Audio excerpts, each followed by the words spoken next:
আমার আপন ছোট বোন আমার স্বামীর নামে ধর্ষণ মামলা করেছে। খবরটি শোনা মাত্রই আমার পায়ের তলার মাটি যেন সরে গেল। গিয়ে মিলার গালে সজোরে থাপ্পড় বসিয়ে দিলাম। রেগে চিৎকার করে বললাম, এসব কোন ধরনের আচরণ মিলা? সজীব তোর বড় ভাইয়ের মতো, ওর উপর এসব মিথ্যা মামলা কোন হিসেবে দিলি তুই? ও ও বিসিএস ক্যাডার হয়েছে, এখন তোর লোভ আটকাচ্ছে তাই না? এসব মিথ্যা মামলা দিয়ে ওকে ব্ল্যাকমেল করতে চাচ্ছিস তাই না? খবরদার আপি, আমার গায়ে হাত তোলার সাহস দেখাবে না, মামলা করে দিব একেবারে। আর হ্যাঁ, কি যেন বলছিলে, তোমার স্বামীকে আমি ব্ল্যাকমেল করি? না, জিজ্ঞেস করো তোমার স্বামীকে যে বগুড়ায় কেন আমাকে আলাদা ফ্ল্যাট ভাড়া করে দিয়েছিল, তাও আবার স্বামী স্ত্রী পরিচয়ে। প্রতি মাসে 7 দিনের জন্য তোমার স্বামী যে অফিসিয়াল ট্যুরের নাম করে বের হতো, ওটা সে কোথায় যেত? তাকে জিজ্ঞেস করো। সে ওই 7 দিন বগুড়ায় আমার কাছেই যেত। ওই এলাকা সবাই জানে আমরা স্বামী স্ত্রী। মিলার কথায় মালিহা বিস্ময় দৃষ্টিতে তাকালো স্বামীর দিকে। 6 বছরের সংসার তাদের, 3 বছরের ছোট বাচ্চাও আছে। কবে থেকে তার স্বামী তারই আপন বোনের সাথে পরকীয়া জড়ালো? করুণ চোখে তাকালো স্বামীর দিকে, আহত গলায় জিজ্ঞেস করলো, কবে থেকে? সজীব কিছু বলতে যাবে তার আগে মিলা বলে উঠল, যখন তুমি প্রেগনেন্ট ছিলে আর মা আমাকে তোমার দেখাশোনা করার জন্য পাঠালো তখন থেকে। আমি শুধু অবাক হয়ে তাকিয়ে রইলাম। এ কি সত্যি আমার নিজের বোন? নির্দ্বিধে আমার স্বামীর সাথে তার পরকীয়ার কাহিনী বর্ণনা করছে।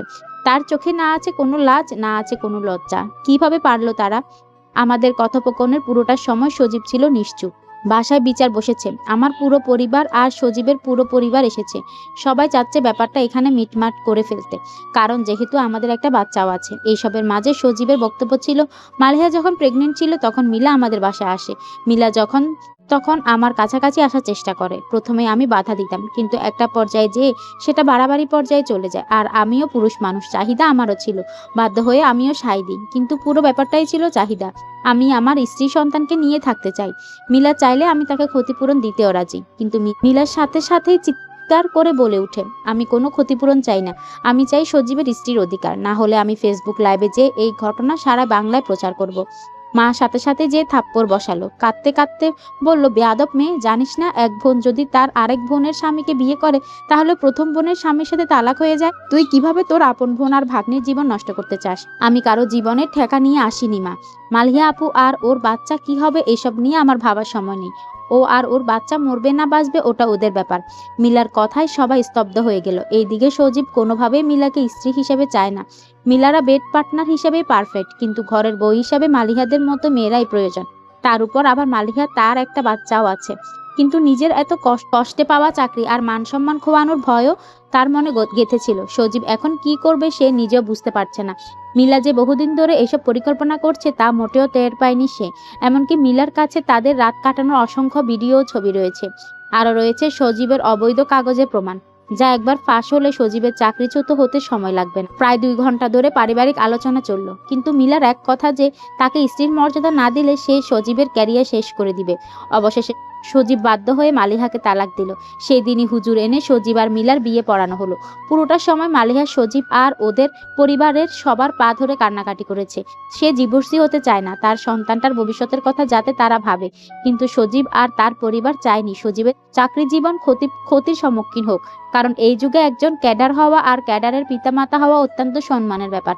কি করে তারা তাদের সম্মান হারাবে? অন্যদিকে মালিহার বাবা মাও নির্বাক, কারণ তার এক মেয়ে ডিভোর্সি হলেও আরেক মেয়ে তো ঠিকই ক্যাডার জামাই পাচ্ছে। তাহলে সমস্যা কি? আর মালিহা নিজের স্বামী ধরে রাখতে পারেনি, এটা তারই দোষ। তাই তারাও শেষে সব মেনে নিল।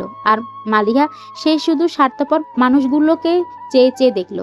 মিডিয়ার সামনে মলিন শাড়িতে বসে আছে মালিহা, কোলে তার 3 বছরের বাচ্চা ছেলেটা।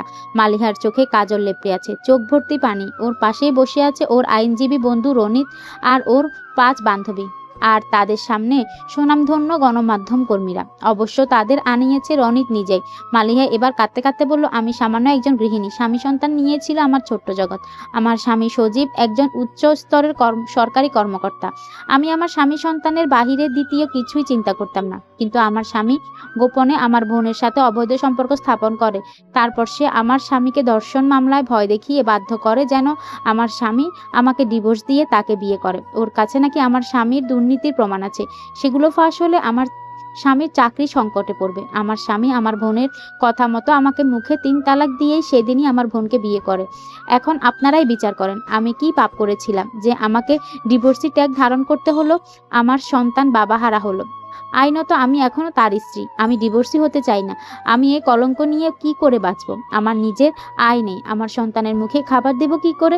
বলেই চিৎকার করে কাঁদতে লাগলো মালিহা। উপস্থিত সবার বুক মালিহার করুণ আর্তনাদে কেঁপে উঠল। একটা মেয়ে কতটা অসহায় হলে এরকম অমানুষ আর প্রতারক একজন পুরুষের সাথে সংসার করতে চায়। এরপর যা ঘটলো সবাই তাতে হতবাক হয়ে গেল। মালিহা হুট করেই ব্যাগ থেকে ব্লেড বের করে নিজের হাতে চালিয়ে দিল। সবাই মুহূর্তের মাঝে থমকে গেল। হুঁশ ফিরতে তাড়াতাড়ি মালিহাকে হসপিটালে নিয়ে যাওয়া হলো।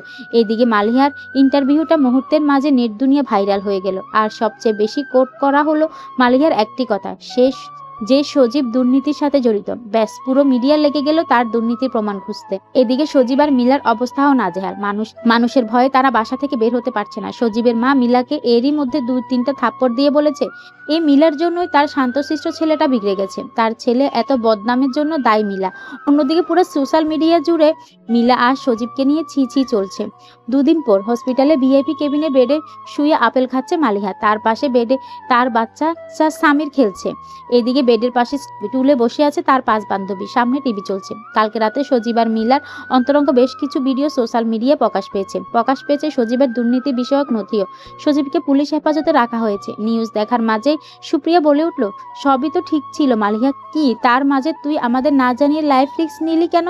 যদি ভুল করে ডিপলি হাতে রক কেটে যেত? মালিহার মুখে পৈশাচিক হাসি। তারপর হাসতে হাসতে বলল, কোনো কিছুই হতো না বোন। 1 বছর ধরে প্র্যাকটিস করেছি হাত কাটার, যাতে সেটা